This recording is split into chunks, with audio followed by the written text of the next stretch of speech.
Last time, we followed the rules by not pooping in a parking lot and by keeping separate from the populace until we got the all clear from our COVID test. Once pronounced negative for COVID, we saw the sights. Well, more so the stuff considered unofficial sights.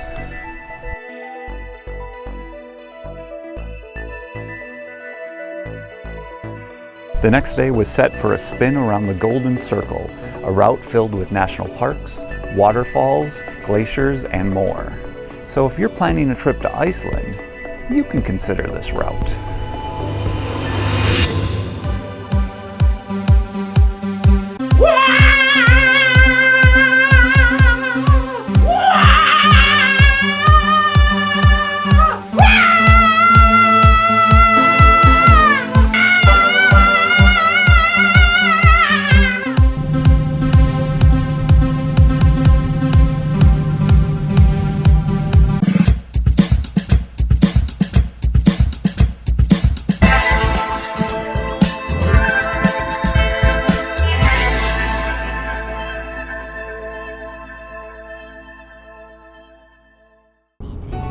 Our first full day in Iceland was slated for a drive on what is called the Golden Circle, an easily accessible stretch of road that puts much of what Iceland has to offer on display. It's not the end-all be-all, but it's a good way to see a lot in one day. We started the route a little north of Reykjavík on Highway 36. It wraps around Thingvallavatn Lake, through Thingvellir National Park, takes 365 to 37 past Geysir and Strokkur, and out to Gullfoss before heading south on 35 past Kerið Crater and numerous waterfalls. The south end will lead you out to the ring road near Selfoss, and from there you can either head back to Reykjavík or continue east on the ring road. Bethany, having previously visited Iceland, had a plan. I had a goddamn plan! Along with that plan were reservations, which dictated where we needed to be and how long we could stay at places. Due to problems getting out of Reykjavík, thanks to Apple Maps, and needing to find a bank instead of an ATM, thanks to Google Maps, we just needed to get some cash. So due to that and doing a few circles, we had a late start. So we had to skip over Thingvellir and head directly to Friðheimar, a greenhouse that specializes in growing tomatoes and providing a unique dining experience in their facility. It's a delightful stop for lunch, with seating around the plants and the buzzing of their cute bumblebees. We had the unlimited tomato soup and bread meal, along with some filler skewers of mushrooms, cheese, peppers, and more tomatoes. And how could we not order the Bloody Marys? While eating, I looked over to see someone else holding a camera as they walked in. Another person making YouTube videos, Or at least that's what I thought, and just continued with my meal. A month later, I'm watching a video from the awkward tourists on their trip across Iceland. And sure enough, there we are in the background of their video. A YouTube conspiracy? Will the Illuminati allow us to know? Or is it just a coincidence? No! Nothing is a coincidence! Now to the horses. If you haven't been able to get up close to the beautiful Icelandic horses, this is a bonus to stopping at Friðheimar, as they have a pen of horses right next to their parking lot.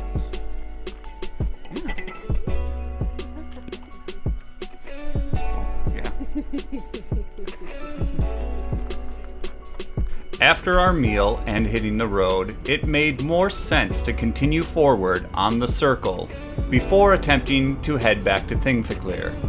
So we pushed on to Gullfoss, the Golden Falls. Breathtaking is a simple way to put it.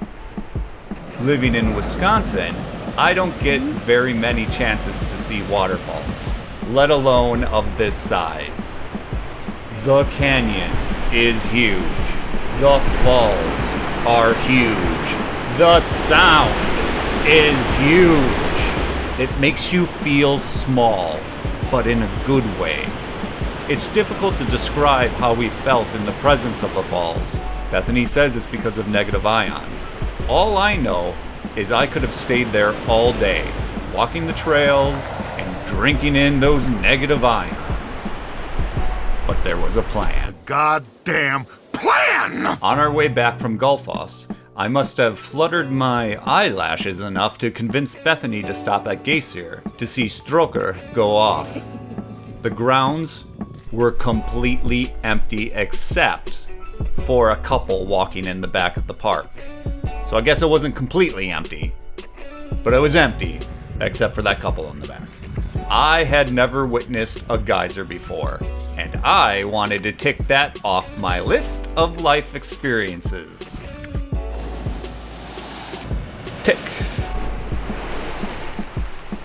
Once again, back on the road, it became apparent that we would not be able to make it to Thingvellir and still get to our dinner reservations, thanks to me taking too long at Gullfoss and Geysir.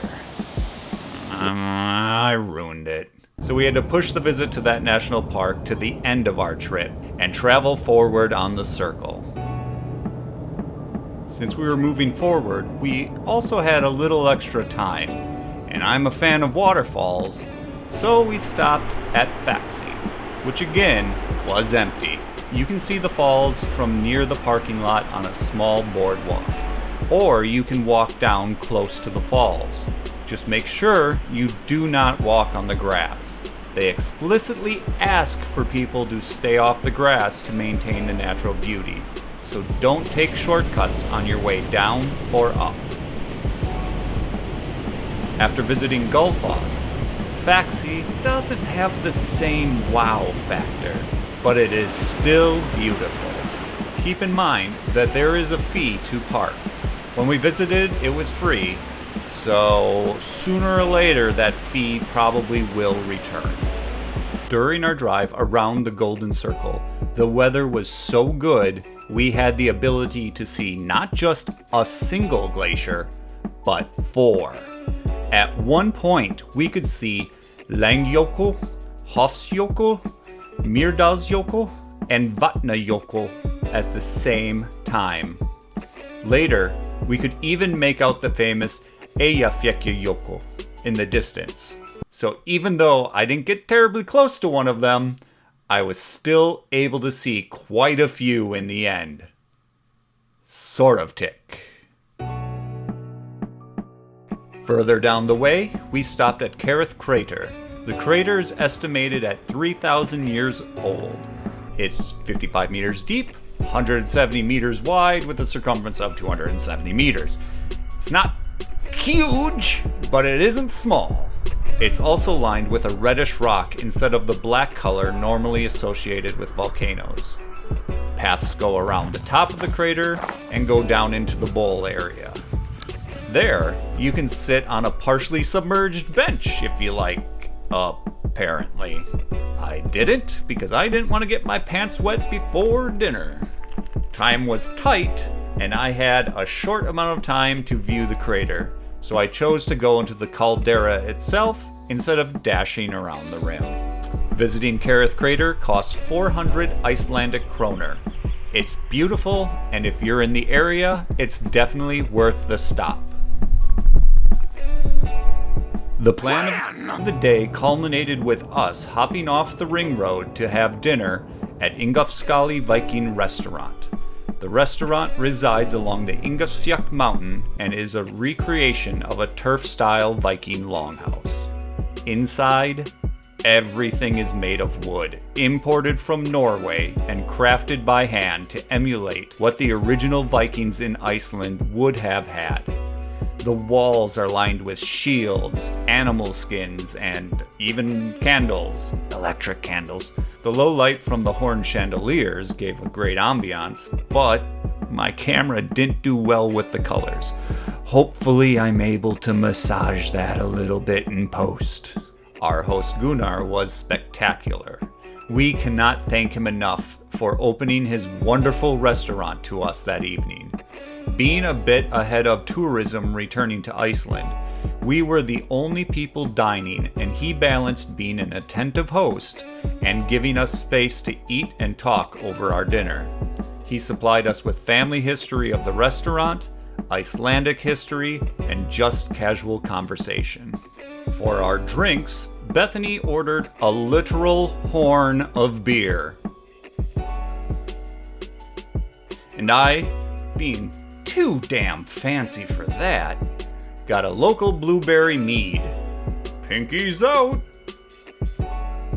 Guests are treated to a traditional Icelandic plate that includes Bitafiskur with butter, it's a dried fish that is hammered until edible, and the fermented shark, with a shot of Brennivín to wash it down. Wasn't on the plan, but I know, but here it is. do it anyway.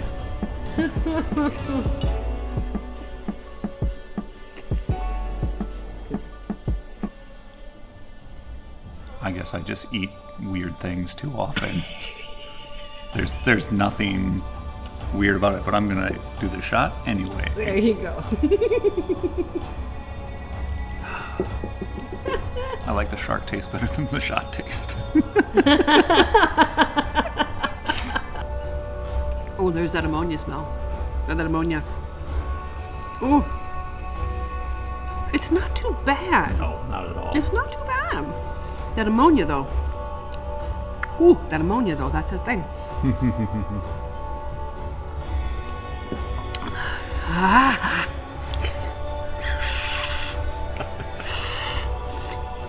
Woo!